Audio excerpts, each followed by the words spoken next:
friends, and welcome back to the Woldenburn Reads YouTube channel. I am Emily, and this is my channel where I love to talk about wholesome, cozy, wonderful, lovely books. I'm here today to talk about a few more books that I've been reading recently, but before we dive into that, I have a little, spiel announcement here to say at the beginning. I have very excitingly just ticked over to 1,000 subscribers, and that's such a special benchmark, or I don't know what you want to call it exactly, but it's such a special thing to have happen. It happened just over this last weekend while we were on vacation, and I know lots of people say, the numbers don't matter and blah, blah, blah, blah, blah, but I really, truly do so appreciate each and every one of you that have subscribed, and you come and hang out and say such lovely things in the comments, and it's just been such a wonderful journey to this point, and hopefully continuing on in the future. I love getting to talk about books and talk about like my specific books that I like to read, and it has been so amazing to find that there are so many like-minded readers out there. Like, that is just not something that I would have guessed. I have very often in the past felt very lonely and as if I was the only one that liked the type of books that I liked, and it has been so amazing to come to the realization that that is not in fact true. And so I just really so truly appreciate all of you being here, those of you who subscribed and gotten me to this point. It is just so wonderful. It is one of my goals to hopefully with YouTube be able to get to the point that I'm able to make even if it's just the tiniest bit of income from it, that would just be absolutely brilliant. I am a stay-at-home wife and a mom, and we live on one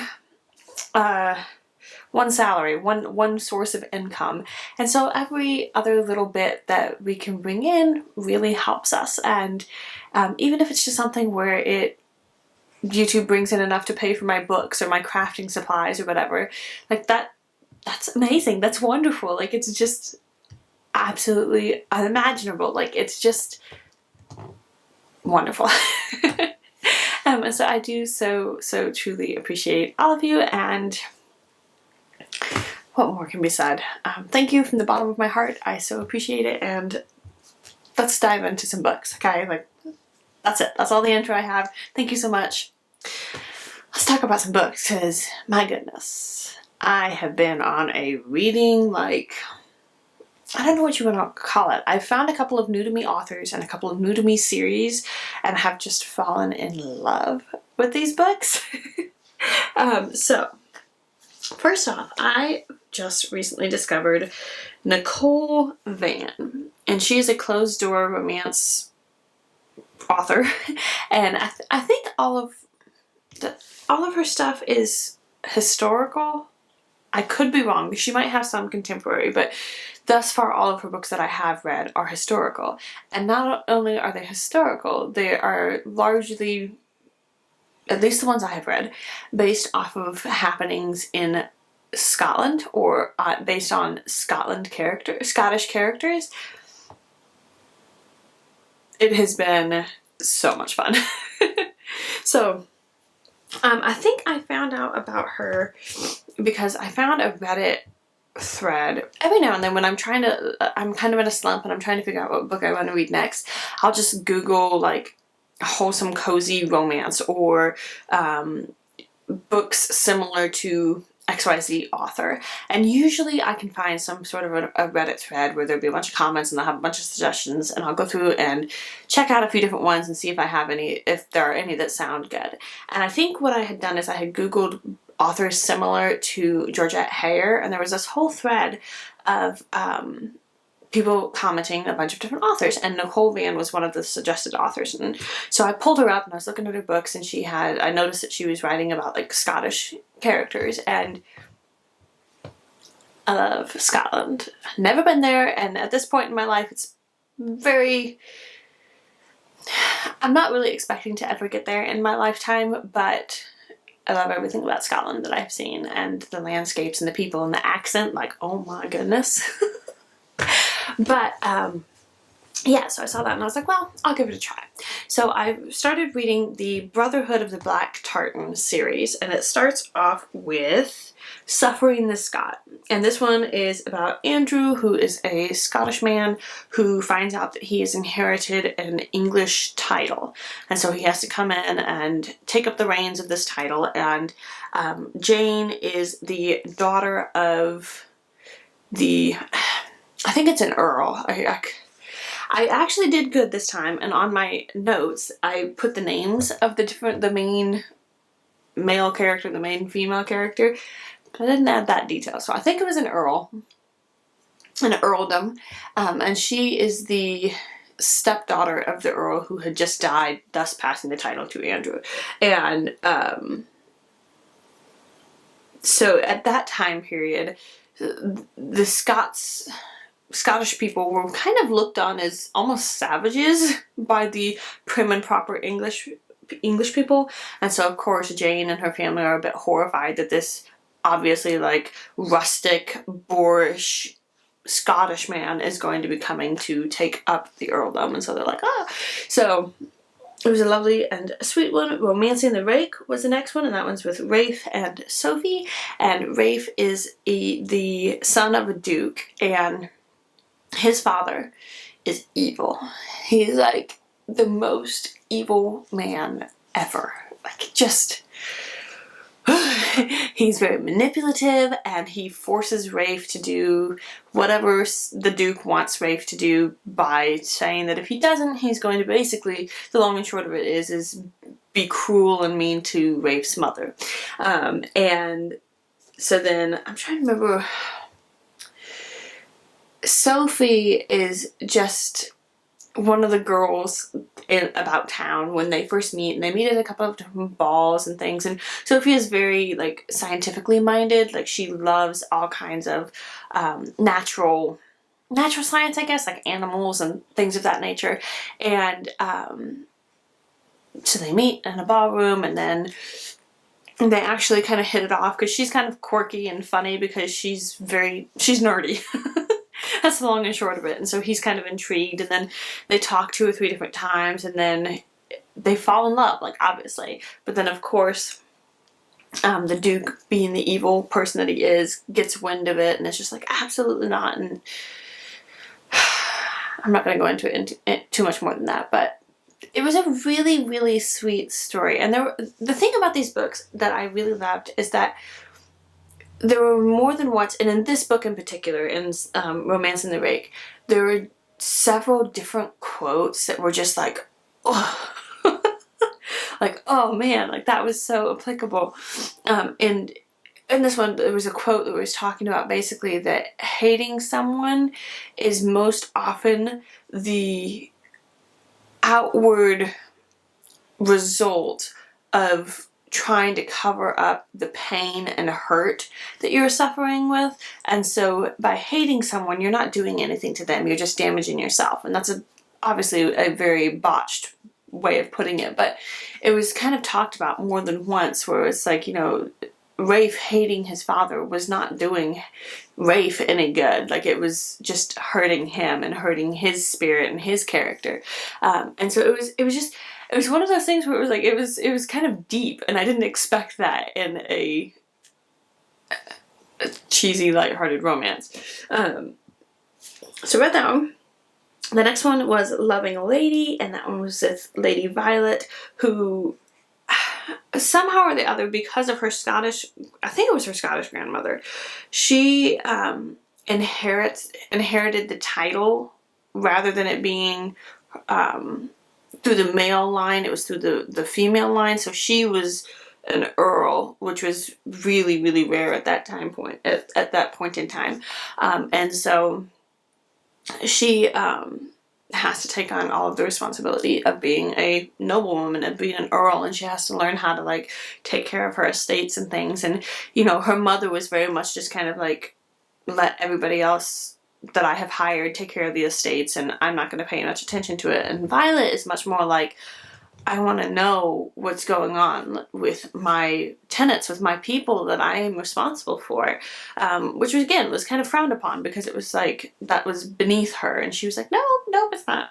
And then I never know if this is pronounced. I meant to look this up, but it's Ewan, and I think that might just be Owen is how it's pronounced. But anyway, he's a painter. And he comes to work for Lady Violet's uncle, who is a famous artist. And so, of course, they meet. And the connecting thread through all of this is that there's 5 books. 1, 2, 3, 4, 5. Yeah, 5 books. And it's 5 different men. And they all went on this voyage, this ship.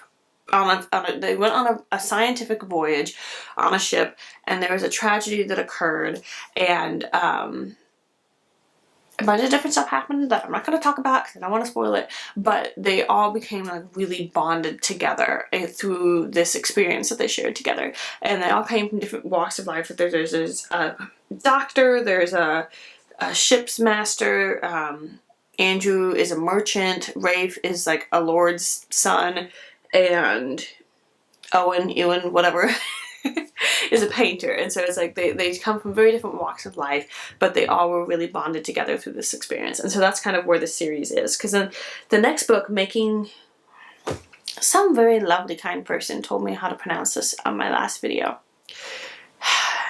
Marquess?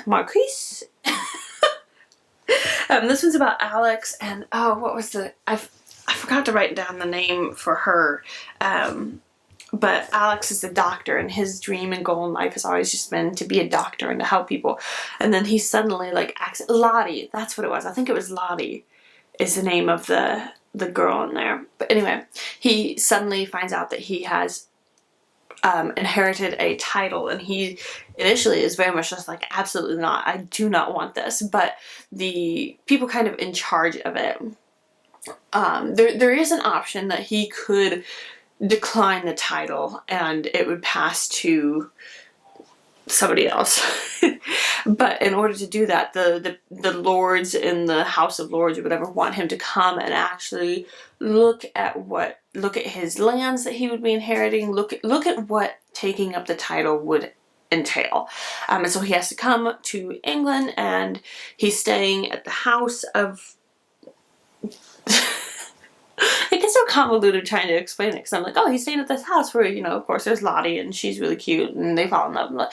But anyway, he has to come and stay in England, and then while he's there, he has an accident, he breaks his leg, and so then he ends up having to be there much longer than he had planned to be, and that one was really good too. I really enjoyed that one. And then the final book in the series was Remembering Jamie, and that one is Jamie and I don't remember the name of the other one.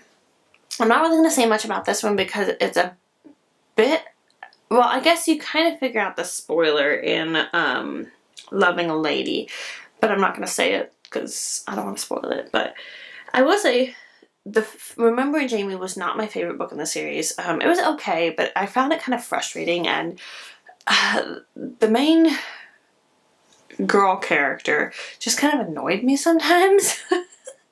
And I would just get really like, ugh. So that one was not my favorite. I think my favorite was probably Romancing the Rake. But then Suffering the Scot was really good because it had a lot of really funny moments. Because when Andrew comes to inherit his title, he and his friends decide that they're going to be the most obnoxious, over the top Scottish men that you ever meet. So they wear their kilts all the time. They super exaggerate. They talk with a very, very thick Scottish accent and stuff. And so there's a lot of really funny moments in that one. So I really enjoyed those. Yeah,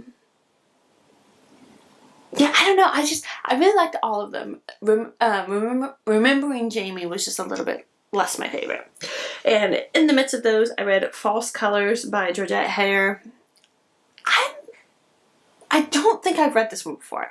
I think that it was one that I read the blurb on the back and was like, that one sounds stressful and with lots of secondhand embarrassment, so no thank you. I love it so much. It was so, so good. It's about Kit, and he shows up late one night at his family house in London, and his mom is there, and he realizes that his identical twin brother has been missing for like 10 days or something, and he was supposed to be back in town for this really important dinner party. And so he kind of jokingly, after he and his mom are going back and forth with the classic Georgette Heyer humor. It's just brilliant. They're kind of going back and forth talking or whatever, and he half jokingly makes like this comment about like, oh, it'll be fine because worst case scenario, I can take Evelyn's place. Evelyn's his twin brother, and his mother's just like, yes, you should totally do that. And he's like, wait, no, I was just kidding. I don't want to do that. But then, of course, she talks him into taking his brother's place for the night. And, of course, it's only supposed to be for one night. But as we all know, that never, ever, ever happens that way. And so then he ends up having to continue the charade and take his brother's place for a longer amount of time. There's a girl that his brother is supposed to be engaged to. And so because his brother's not there, then there's issues that would come up. But then the girls, I can't remember her name, if it was like Diana or something. I feel like it was something that was like a little bit more old-fashioned of a name, but I can't remember. And I forgot to write it down. Or I was trying to remember it to write it down and couldn't remember it. But her grandmother is just like, oh, you guys need to like get to know each other better before we agree to any sort of a marriage. So she travels down to the family estate, and Kit is just like, no, why? And it was such good fun. I absolutely loved it. So I'm really, really glad that I ended up reading it, because yeah, I'd read the blurb and I was just like, doesn't sound like that great, that much fun, so I just avoid it. And then I wanted to read a Georgette Heyer, and I think this was another one that was suggested in a Reddit thread as being one of Georgette Heyer's best books, and so I was like, oh, fine, I'll read it. I loved it. It was so good. If you haven't read it, please read it. Amazing. So those were all some books that I read in September, and then in October, I don't even have all of them on here. I need to get the rest of them on here because I've been really bad about writing down the books that I've been reading, because I've been reading them so quickly. But anyway, I kind of was on a Nichole Van kick, and so I read Seeing Miss Heartstone, which is actually a really sweet book. There are a few comments here and there that weren't my favorite, and there were some bits that weren't my favorite, but I did actually enjoy the overall thing. It's kind of, there's sections where it's letters back and forth, which is really sweet. Letters play an important part in the book. And yeah, it was really fun. I don't remember, I forgot to write down the names of the characters in there, but it starts off with Miss Heartstone proposing marriage to, I don't remember his name. I'm so sorry. That's why I started trying to write down the names for these, because I've been reading these books so quickly that I just keep forgetting. But she proposes marriage to the main guy after they've only met like once or twice. He doesn't even remember who she is. And she's just like, look, I want to be able to have control of my life so that I'm not under the thumb of my mom and my uncle trying to force me to marry somebody. We would be a great pair. You're wanting to go off to India and like do these things, and I have money, like a lot of money, and I can help fund your, well, she doesn't even say that, but it's not the India thing. He inherited the title, and his dad had gambled away like all of the family's wealth, so they were destitute, and so of course all of his tenants, his estates and everything, they're all really suffering. So he's trying to get backing to pay from investors to pay for him to go to the Indies, and or India, I think it was just India, go to India and try to earn some money by doing merchant stuff and stuff that I don't really understand, but go off and do that and make money. And he's just like, no, you're worth more than being married just for your fortune, and you should have a better grasp of your self-worth, and women are just as valuable as men, and like this whole spiel. She's like, you know what? You're right. I am worth something. And so she feels really indebted to him. I'm really grateful to him that he kind of spoke so clearly to her, and so she ends up anonymously funding his trip to India, and he thinks that it's somebody else. He doesn't realize that it's her, and then he comes back, and there's a whole... It was very sweet. It was not my favorite of Nichole Van's books that I have read, but it was very, very sweet. And then the next book is Love Practically by Nichole and this is the first book in the, what is it, the Penleaths of Thistlemore, I think is what it was.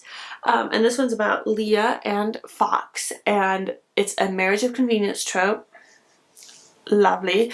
Leah meets Fox Carnegie, I think is what was his last name, in some,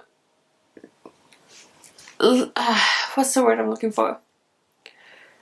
Unexpected circumstances many years before. This is in the like prologue or whatever, and based off of that one meeting she kind of falls in love with him, and her aunt is trying to get Leah married off to some like old rich guy or old widower, and she's just like no.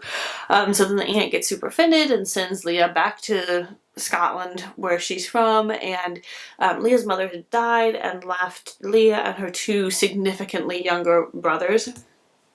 And so Leah just goes back on the farm and just kind of stays there for the next like 20 years and takes care of the farm, takes care of her brothers as they're getting older, like this whole thing. And she's kind of to some degree like a little bit taken for granted and a little bit ignored, like she never gets married or whatever. And then circumstances occur and Fox is back in town and he is a ex-military, ex-captain, and he needs a wife for reasons that I will not disclose, but he decides this is actually the really fun part, was that Andrew from Suffering the Scot shows back up in this book. So if you want to read these books, it makes it more fun if you read the Brotherhood of Black Tartan first and then read the Penleath series. It was really fun because in the next book there's another character that shows up and it's just, I really appreciated that. That was a lot of fun. But he really recommends Leah as being a really great, practical, wonderful, just all-around fantastic woman. And so Fox is like, okay, fine, I'll see if she'll marry me. So they do the whole marriage of convenience thing, which is really lovely, and I love a good marriage of convenience. It's one of my all-time favorite tropes because it's just... it can be so wholesome because they're falling in love, but they're already married, so it's like, do whatever you want. Like, you're married, go for it. Like, I love a marriage of convenience. It's amazing. And it also had like single dad needs a governess sort of a thing, although Fox is not a dad. But it had like that, like a combination of those tropes, and I appreciated it. So I read that one, and then I read Adjacent But Only Just by Nichole and that was the next book in the series. And that's about Leah's younger brother, Malcolm. And what was the lady's name? I don't remember. And I'm not going to go into too much detail about this one because I don't want to give spoilers from the other book. And it was really, really, really sweet and really wholesome, and just, it has that like painfully shy character and like kind of silent, gruff character, but then when they're together they can chatter away and they're so comfortable with each other, and it was just so sweet and so wholesome. Malcolm's like this big Scottish farmer guy with a dog, and like the lady is like a writer lady, and it's just so sweet. I didn't end up continuing on with the series just because I wasn't really interested in the next people, because it's going to continue on, because I think it's Leah's other brother, Ethan, I think is what it was. And then it continues on with Tristan, and who's a duke, and his sister, and then I just wasn't interested in reading the rest of the books because I didn't really care about the rest of the characters that much. I was like, who cares? But it's nice to have those books in my back pocket if I'm kind of stuck and I want to read some other books. Nichole thus far has been a very solid author. She has great, like, wrapped everything up, happy ending type of an author, so I very much appreciate that. But then I made another discovery. So I was able to get a Kindle Unlimited free trial for a month. Again, I'm telling you, like, I don't want to pay for it, but I will take all the free trials I can get. And I realized that when I was on there, I think I'd finished Adjacent But Only Just, and so I was looking for some other books, and I was looking in the Kindle Unlimited suggested, and Claire Cain, Made for You, popped up. And I remembered that that was a book I had tried to get previously, maybe 2 or 3 months ago. I saw somebody post something about it on Instagram, and highly recommending it. And so I had tried to get it, but couldn't get a hold of a copy. And I was like, whatever. Like, next time I get Kindle Unlimited, I'll check it out. And promptly forgot about it. But then I saw it and I was like, oh yeah, that's right. I wanted to try that series out. So I was like, cool. I'll read this book next. Made for You is the first book in a 7-part series. It's called The Veterans of Silver Ridge. And like I said, it's by Claire Cain. And it is about Bruce and Nikki. And oh man, this series, guys, I read all 7 books in maybe a week. Maybe. I definitely finished 2 books in one day. I want to at least once, probably twice. I read them so fast. They were so good. So basically, Nikki comes to stay in Silver Ridge with her. She calls her grandmother, but it's really her great aunt. She comes to stay with her, and she'd been previously living in California, but some stuff had gone on in California that she just really needed to move and be in a different place. And so she moves to her grandmother, and her grandmother lives next to, of course, single hot ex-soldier guy. And Bruce, who is the guardian of his younger sister. Of course, he's a sweetheart with a heart of gold, and he had retired from the Special Forces EMU. I can't remember. It's like something unit. I don't remember what it was. Some special soldier spy guy. He'd retired from that, and he, in company with another ex-soldier guy from the same unit, had set up a private security company called Saint Security, and they had hired a bunch of other ex-military guys from the same unit. And that's kind of what the whole series is about, is all the rest of these, the Brotherhood. And so I don't really want to give too much details about any of these books because they're just absolutely lovely. Closed door, fade to black, that sort of thing. There's definitely some like passionate staring and some kissing and that sort of thing, but there's nothing too explicit. Yeah, it was just so sweet. And I will say, in every single one of the books, at about 80% of the way through, there's like a kidnapping situation that happens, and of course all the super like attractive, hot, like soldier guys have to go and rescue whoever the person is that has been kidnapped. So that was a little bit funny. It was like a reoccurring theme. She didn't come up with something else to do. It was like they were all kidnapped, so that was a little bit goofy. But one of the things that I absolutely loved about this book and much of the series is that there were several moments where it was kind of like a tongue-in-cheek of all of these guys are so hot, and it makes us wonder if there's something in the water that makes them all want to come here, and all these really attractive hot guys come live in Silver Ridge, this tiny town in Utah. And so like stuff like that where it's like it's a little bit like, we get this is ridiculous, but we're sticking with it for the story. So that was really entertaining. And then there's let's see, Made for You, and then Safe with You was a Marriage of Convenience. Absolutely love. Tristan is another one of the guys from the unit. He's also working for the security company, and he has been emailing and messaging with this girl called Winifred. They did it through like an Adopt a Soldier program, which I didn't realize was a thing, but apparently that's a thing. And so they have been emailing back and forth for like 14, 15 years or whatever. And circumstances happen that she needs to marry somebody to get a hold of the money from the trust that her grandfather left for her. And so Tristan volunteers, basically. he tells her, he's like, of course, like, I'll be the one that does it. And so it's a marriage of convenience. Like, she has to come and stay in the house, and then it ends up that there's like the whole like only one bed situation. That was kind of cute. He's got a dog, and it's just Very, very sweet. And then, let's see, my iPad went to sleep.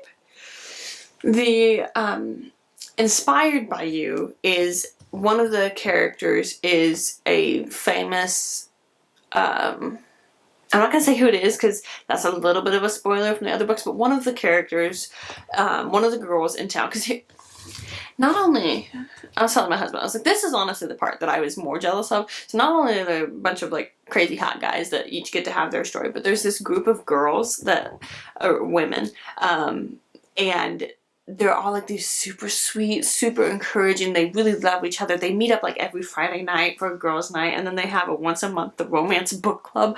And I was just like, husband, why doesn't this exist in real life? Who cares about the hot guys? I just want the girl band. Like, let's be real here.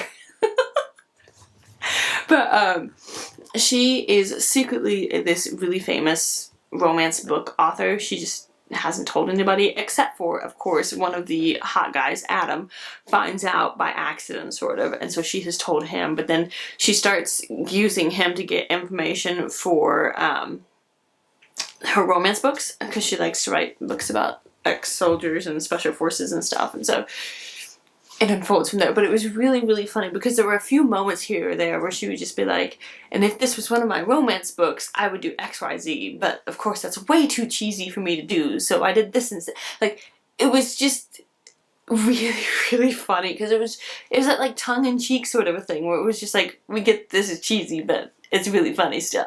And we're making it happen. We're going with it. Sometimes these things happen in real life.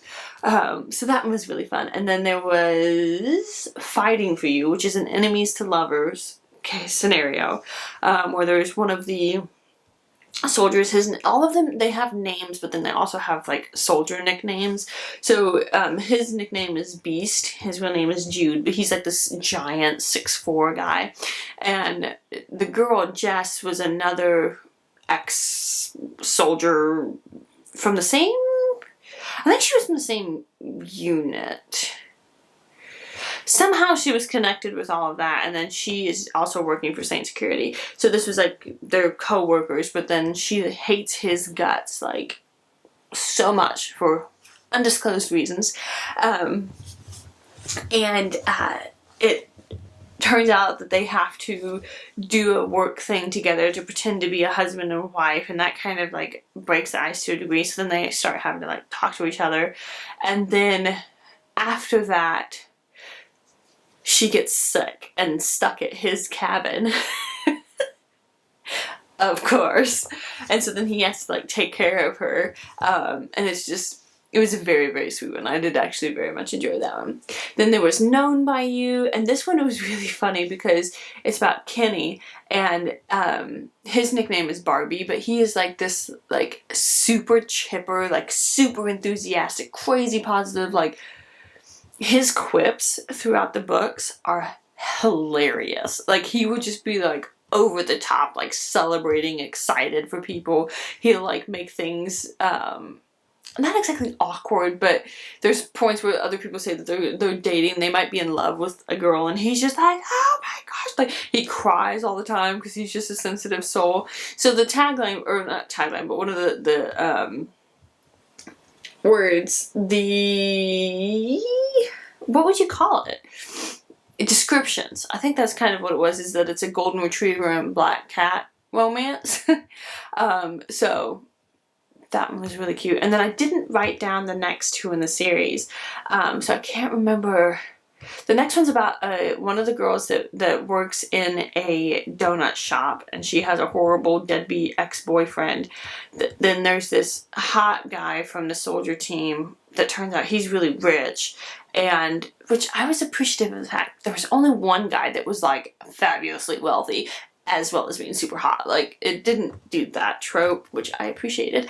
And it's the fake girlfriend, fake fiance trope, and then of course there's the only one bed thing. So that one was really cute. I really did like that one. But then the one that I had to read these in order, but my goodness, I wanted to get to this book so bad. I wanted to get to it because it was talking about I knew who it was going to be about.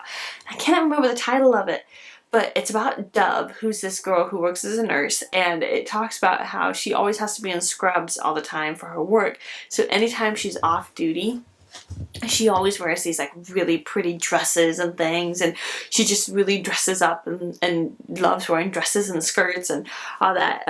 And then it's about Dorian, who is a guy that has some really severe PTSD issues from being in the military. And it's really sweet because the other guys in the group will like come and check up on him. Like he had really bad depression and like really severe PTSD issues and whatnot, and so they would come and check on him, make sure that he was still alive, that he was still eating, that he was still like okay. And so that was really sweet because it was like all of them were like super supportive of each other. They were there for each other, and it talked about it a number of times that they were like they had found their family. Most of them came from less than ideal like family backgrounds, and so that part was really sweet. But that last book just so lovely, where like Dove she's a bit of a chatterbox when she's a little bit nervous, and so she'll start like blabbering on about stuff. And then Dorian, one of the ways that he has found that helps him like function is he's started learning how to cook food, and so he makes like all these super fancy foods. And then it's really funny because he gets Kenny and I think Luke and then Beast or Jude will come over, and they'll do like tea parties. They'll have a tea party and they'll all sit there and they'll eat the food that Dorian made, and they'll watch Bake Off. And I was just like, I don't care what y'all look like. This is just the cutest thing ever. And so then Dove ends up renting, Dorian has this like cabin, like detached cabin thing next door to his house, so she ends up renting that because she needs a place to stay. And of course it's like they fall in love, and it's so sweet and lovely, and I just really really liked it. So it was really good.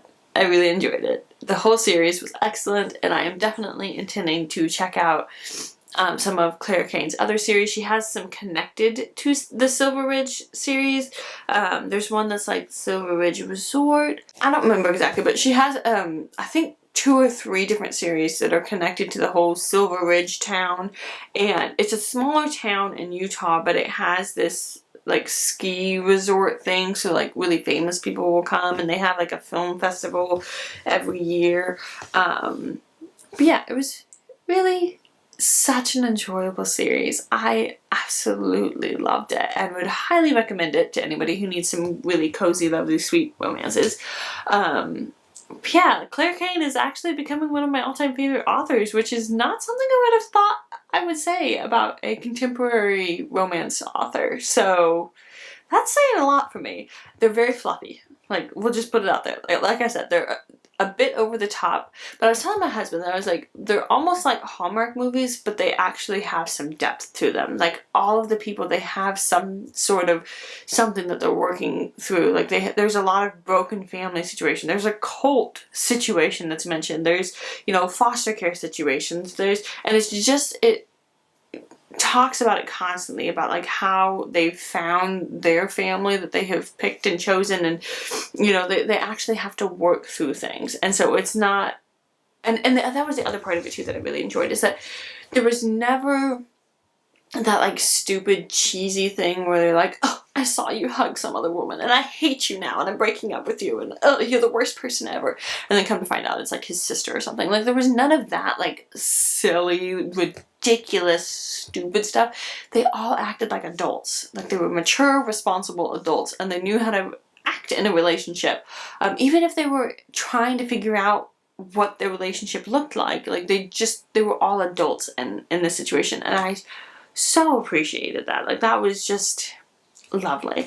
And yes, it was silly and goofy and lighthearted in parts, but also like really serious and sad and sometimes a little bit depressing in parts. Like, it kind of had everything, and I just absolutely loved it. It was so fun. But yeah, like that's the thing where it's like I've kind of been trying to figure out a little bit what to read next, and I'm just like, I read all of the books in the series, and I was gonna start reading one of the other books that she had written that's in another series, but there are overlapping characters. But it starts off with a really, really sad thing. And like in the prologue section, this is a little bit of a trigger warning for like child loss and stuff, where it starts off with the guy and the girl, there was a teenage pregnancy, and then she has a miscarriage, and then she leaves him. And I was like, and he's like telling her, he's like, I love you, we can work through, like he is grieving the loss of his child and then his girlfriend at the same. And I was just like, I just don't know. It's so sad, like, so I would probably push through and read it at some point, but I needed to read something else because I was like, that's just a little bit too pressing to start with. Like, to start the book off with, like, it's so bad. But yeah, so I'm sure this video is long enough. I'm pretty sure I'm approaching an hour, or at the very least 45 minutes. I did not intend it to be this long. I thought it was going to be 20 minutes, but here we are. I hope that you have enjoyed. I hope you're having a wonderful, wonderful autumnal season and beginning of autumn and October, and I hope the temperatures are cooling down for you. They've kind of been doing a little bit of this thing, which is to be expected in autumn. We've been getting some really lovely days and then some kind of hot days, and I'm like ready for the really lovely days to be the consistent one. But yeah. Thank you so much for watching. As I've said, thank you all for your support and your subscriptions and your commenting and all of that loveliness. I hope that you have enjoyed and that you will check out some of the books on this list if you need some wonderful romance books to read. I'm very much in a romance phase right now, if you hadn't noticed. At some point I'll probably get to like the murder mysteries and the cowboys and the Louis L'Amour and stuff again, but right now I'm in the chill, lighthearted romance. So I'm embracing it and going with it. Anyway. Thank you all so much for watching. I hope you are having a wonderful day, and I'll see you on the next one. Bye!